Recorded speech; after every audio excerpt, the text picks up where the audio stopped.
पूर्व डीजीपी शील मधुर ने हर हर झंडा घर घर झंडा कार्यक्रम के तहत निकाली रैली की पत्रकार वार्ता। नूंह जिले के पुराना रेस्ट हाउस में आज पूर्व डीजीपी शील मधुर ने अपने सहयोगी कार्यकर्ताओं को संबोधित किया। बता दें कि उससे पहले शील मधुर व उसके साथी कार्यकर्ताओं ने हर हर झंडा घर घर झंडा कार्यक्रम के तहत एक रैली निकालकर देश व प्रदेश वासियों को झंडे के महत्व का संदेश दिया। पूर्व डीजीपी ने एक प्रेस वार्ता के दौरान कहा कि हमारे देश का झंडा 3 रंगों से बना हुआ है और हर रंग का अपना अपना महत्व है। उन्होंने झंडे के बारे में विस्तार से जानकारी दी। हम लोगों ने जो मिशन जो हम लोग चला रहे हैं उसका नाम है तिरंगा मेरी शान। हर भारतवासी का शान, आन बान शान का प्रतीक है तिरंगा। और अगर देश है तो हम हैं। अगर देश असुरक्षित है या देश में कोई दिक्कत है तो हम भी असुरक्षित हैं, हमारा भी कोई अस्तित्व ठीक से रहता नहीं है। क्योंकि तिरंगा मेरी शान का मतलब यही है कि हर भारतवासी का प्रतिनिधित्व करता है, नुमाइंदा है तिरंगा। पूरे देश का प्रतीक है ये। पूरे विश्व में तिरंगे को देख करके लोग जान जाते हैं कि ये भारत का ध्वज है और ये भारत यहाँ पे खड़ा है। जैसे कि कोई स्पोर्ट्स पर्सन जाते हैं तो जब जाते हैं कोई मेडल जीतते हैं तो उस समय जब तिरंगा लहराते हैं तो हम लोगों को भी यहाँ बड़ा फ़ख्र होता है, गौरव होता है। तो वो चीज़ जो है हम लोगों को लगता है कि हमारे देश की शान जो है क्या झंडा है। ये जो है इनका मिशन का नाम जो है तिरंगा मेरी शान है और इसका सम्मान करना हमें आना चाहिए। इसका तौर तरीका क्या है, इसको रखने का कानून क्या है वो हमको ज्ञात होना चाहिए, जानकारी होनी चाहिए। नहीं तो अनजाने में भी हमसे ऐसा कोई काम हो सकता है जो कि इसके सम्मान के खिलाफ है। जैसे आपने देखा होगा कि लोग तिरंगे लगा देते हैं और उसके बाद भूल जाते हैं, वो फट जाता है मौसम के कारण या बदरंग हो जाता है, तो ये उसका बेइज्जती है, सम्मान नहीं है। ये सब चीज़ें आदमी को तिरंगे को का हमारा जो है देश का प्रतिनिधित्व करता है, हमारे सम्मान का, आन बान शान का प्रतीक है, देश का प्रतीक है। और इसके अंदर बहुत से मैसेज हैं, बहुत संदेश हैं कि भाई जो केसरी रंग है वो बताता है कि हम लोगों का जो स्वतंत्रता मिली है लोगों के त्याग और बलिदान से मिली है। हर धर्म के लोगों ने, हर जाति के लोगों ने त्याग बलिदान किया है, तब जा कर के हमको स्वतंत्रता मिली है।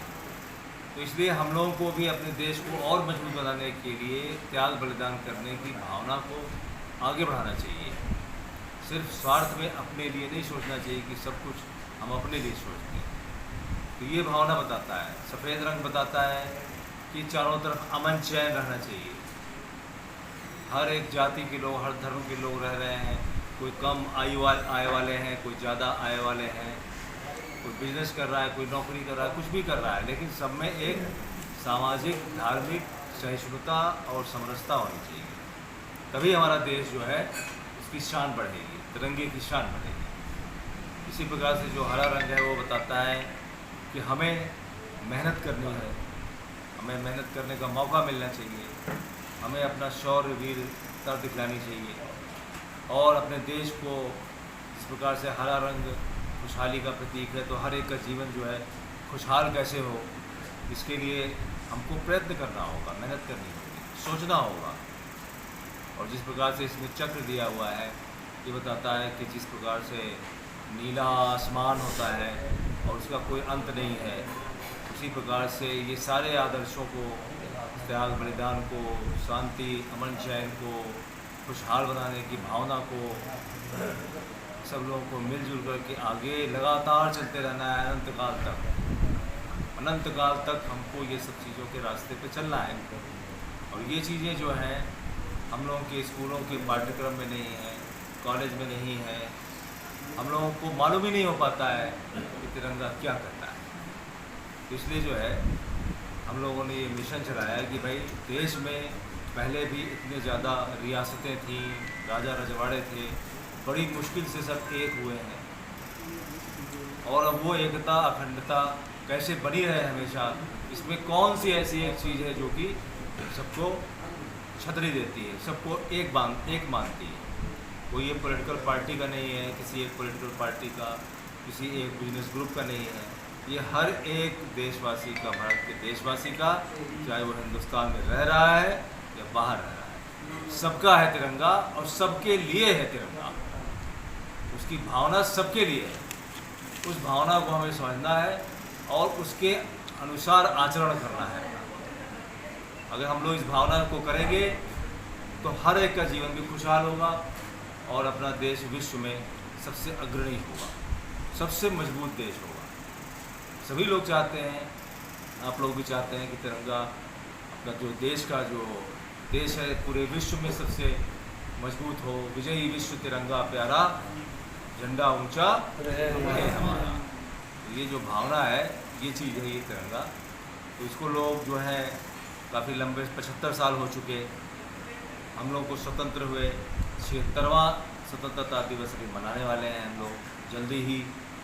तो हम लोगों ने सर ये पहले अभी तक जो है अभी तक जो है पूरे विश्व में जितने भी देश हैं सबके पास एक एक राष्ट्रीय ध्वज उनका होता है और उसके सम्मान में वो लोग जो है अपना राष्ट्रीय ध्वज दिवस मनाते हैं। वहाँ की सरकारों ने घोषणा की हुई है कि हमारे देश के राष्ट्रीय ध्वज के सम्मान के लिए एक विशेष दिन है। और आपको मालूम ही है कि कितने विशेष दिन अपने देश में भी हैं, बहुत से मुद्दों पर अच्छी बात रहे, लेकिन हमारे देश में क्यों नहीं है अभी तक? ये सबसे बड़ा बात है कि 75 साल हो गए और अभी तो राष्ट्रीय ध्वज दिवस ही नहीं है। अब राष्ट्रीय ध्वज दिवस बहुत ही ऐतिहासिक भूल मुझको लगती है ये, कि किसी भी देश के लोगों को एक जो है पेट्रियोटिज़म है, जो देशभक्ति की भावना है, वो लोगों को जोड़ती है। ये क्यों नहीं है? इसको करने के लिए हम लोगों ने मुहिम चलाई हुई है कि अपने देश में भी एक राष्ट्रीय ध्वज दिवस होना चाहिए। पिछले 1.5-2 साल से हम लोग लगे हुए हैं। तो इसमें हम लोगों ने लाल किले पे यात्रा निकाली, हम लोगों ने जंतर मंतर पे किया, हम लोगों ने कितने आयोजन किए, कितने अखबारों में गए, राष्ट्रपति महोदय को ज्ञापन भी सौंपा, प्रधानमंत्री जी को भी अनुरोध किया और अभी भी कर रहे हैं और करते रहेंगे। हमारे देश में एक राष्ट्रीय ध्वज दिवस होना चाहिए और साथ ही साथ हर हर तिरंगा, घर घर तिरंगे का नारा भी हम लोगों ने जो 1.5 साल पहले लगाया और उसके अनुरूप कितना प्रचार प्रसार किया, लोगों को झंडे भी बांटे, लोगों को प्रेरणा दी कि लोग अपने घर में झंडे लगाएं। लोगों ने लगाए भी, रखे भी। अब हम लोगों को इस बात की खुशी है जो हमारे जितने भी साथी मुहिम से जुड़े हुए थे कि अभी सरकार ने जो है, केंद्रीय सरकार ने इसके बारे में एक फैसला लिया है कि हर घर तिरंगा का नारा उन्होंने दिया है कि हर घर तिरंगा हम लोग 15 अगस्त तक हर घर पे तिरंगा फहराएंगे। तो हम लोगों के लिए, सभी साथियों की, आप सभी साथियों के लिए बहुत ही गौरव की बात है, हौसला बढ़ाने की बात है कि आपकी बात का वजन था, तभी इसको माना गया।